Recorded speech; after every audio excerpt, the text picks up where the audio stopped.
Okay, so Mamadou Sakho, great to chat to you. How are you? I'm good, thank you. You? So we're here, as we can see behind you, at the launch of FIFA 19. Have you seen your rating yet? Have you played the game yet? No, already, but I will. Yeah. Do you play much FIFA? Yeah, sometime at home with some friends, of course. Are you any good? I'm quite good. Is it a big thing in the Crystal Palace changing room? Yeah, of course. Before each game, when we are staying in the hotel, right? Lots of players like to play together in one room. Yeah. So it's quite nice. Who's the best in the Crystal Palace dressing room? I think Wilf. Wilf's is quite nice. Yeah, he's quite good player, and Pap Soiree. Yeah, it's good too. Right, okay, that's interesting. I didn't think Papa Soiree would be good at FIFA for whatever reason. I kind of thought Wilfred would be pretty good at FIFA.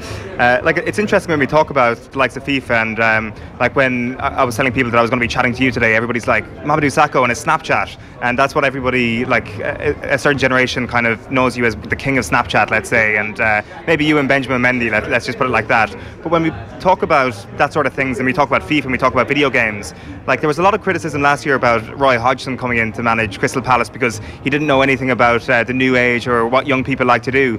Have you found that to be the case working with Roy? No, for me, we all know now we are living in 2018, so all the generation is new, we are living with new iPad, everything is quick, I think the technology is going quick, and even for the FIFA game, when I remember when I was young, FIFA, the first FIFA, it was really difficult to play with. What was your first FIFA? Oh, maybe 2000. 2000, right? Okay. 2000. That was when it started to get quite good. Mine was 2004, and you had like the first. You can control players off the ball, which was absolutely insane. Yeah. And so, what was the first year you played with yourself on FIFA?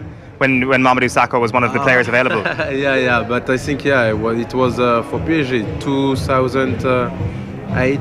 What was that like? Was that a strange feeling?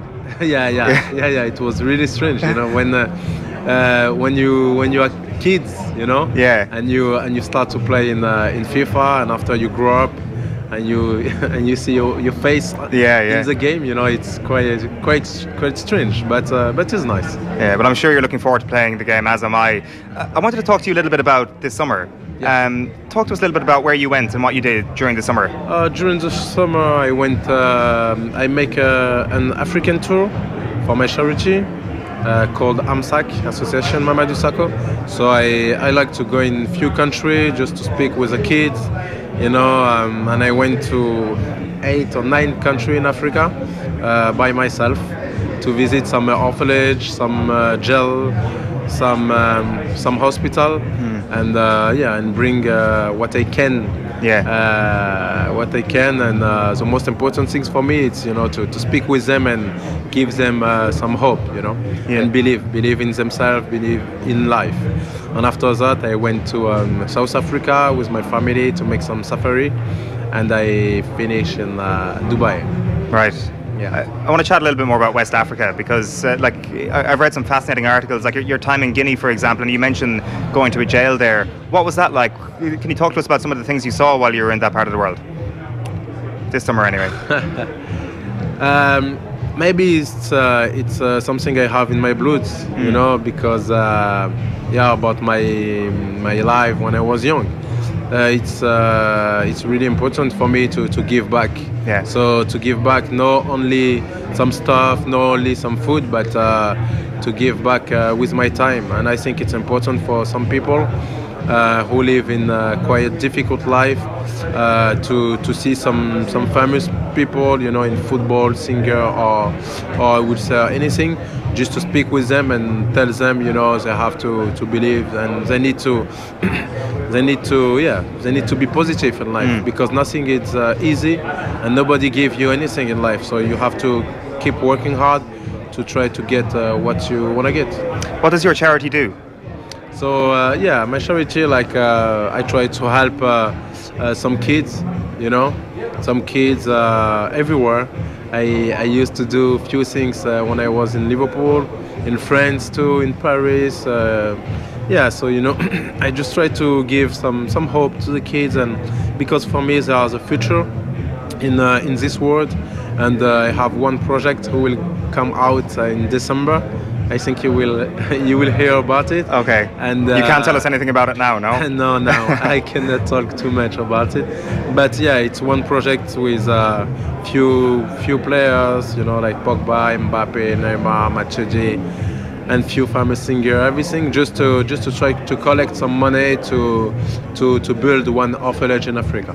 Right. Okay. Yeah. The initial thing I think of when you mentioned that is, I'm not sure did you see this, but LeBron James building his school in Akron, Ohio, and there is this kind of, I'm not sure, is it a misconception that maybe athletes in American sports are more active socially, that they give back a bit more. Obviously you're an exception when it comes to Premier League footballers. Do you think that more Premier League footballers could maybe give a bit more back, kind of like you're doing? You know, for me, I'm no one to say sure. He's good or he's not. Just I have my own conception of life, you know, and just in my mind I don't need to people say, oh, Mama is a good guy or something. I know where I come from, and I know where I want to go.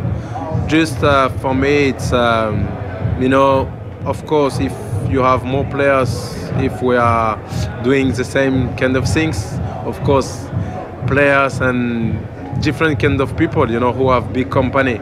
If everybody help a little bit with his force, like I said, if you have only salt to help somebody with salt, yeah, you can do it. And if you have enough money to build city of orphanage, do it too, you know. So I just try to do what I like to do, you know, and yeah, of course, I hope a few players will do more and more and more, you know. Yeah, it's a growing trend. Like I saw Juan Mata is one of a number of players who give 1% of their wages or something to charity. Like, obviously you're doing your own thing, so you wouldn't be required. I think that's a fantastic idea. I'm not sure about you. Yeah, of course. I think it's really nice, you know. We all have our own vision of life, our own vision of charity too, you know. Some people help, but they don't want to put on social media, yeah, you know. Yeah. And me, I put in social media just to show, like you know, we all can do it, you know. Because when you are footballers and 1 million people watch your pictures, I think you can give few positive message, you know. Yeah. So that's my point. But it's great. I think more athletes could learn from your point of view in terms of giving back. I did mention this summer. Was it, of course, you had time in your hands this summer. I hate to bring it up. Was it disappointing not making the World Cup? You made the preliminary squad with France, and no, it wasn't disappointing. No. You were okay. You got over it pretty quickly. I'm always okay. You know, I know where I come from, and I know where I'm going. You know, so really, I was really happy for my country, for my friends. You know, sure. They won the World Cup. They deserve it, and really, I was so proud about that. And like I said, I was proud to be called in the 30 players for World Cup. Yeah. Because I come from really far with you know, my doping story, I would say, you know, and I was clearly after, so it was a sad story, but yeah, I was really proud because I come from far, and like, of course, my objective is to put one day my national team shirt again, because everything was really good at that time, and I had a bad story, sad story, but it's fine. I look far away, and I'm always positive in life, you know. Absolutely. When you make a lot of charity work, you know, it puts it in perspective. Yeah, and I think you everything you have in your life, you put one step back and you look far, you know. Yeah, and that's a great attitude. Do you think you'll play in the France team once again? What do you say? Do you think you'll play for France once again? That's my objective. Yeah, you're right. And in life, you have to be positive and believe in your work. So you believe in God, you believe in your work, and you make your job. And after everything, it's between God's hands. What about, and on a final point, in terms of your club career, starting to get a bit of momentum back, aren't you, with Crystal Palace? Good start to the season. From a personal point of view, do you see yourself playing Champions League football again, I guess? Do you see yourself moving back to a top club eventually? Of course, you're very happy at Crystal Palace is what you're supposed to say. Of course, I'm really happy, you know, in Crystal Palace. Like, you know, I think the owners make a good effort, you know, to try to bring me in Crystal Palace. So my family is happy, I'm happy, but I'm ambitious players. And you're still young enough. Of course, 28. But yeah, I'm really an ambitious player. So we'll see. The most important for me first is to make a great season with Crystal Palace, and hope we will do a really good season all together. And after the end of the year, we will see. But I think it's not point to speak about my future right now. You're speaking to an Irish audience right now. How is Stephen Reid getting on at Crystal Palace? Is he a good coach? Oh, who? Sorry. Stephen Reid, the like Roy's assistant, obviously. Is he assistant? He's certainly on his coaching ticket. Yeah. What do you think of him as a coach? Because he's highly respected in Ireland. Yeah. Really good. I think we have a great staff. You know, we have an experienced manager, really good players, and I think. And we saw in this summer, you know, the owners bring quite good players, you know, just to help all the squad. So I think everything is positive. I mentioned Snapchat near the start of this interview.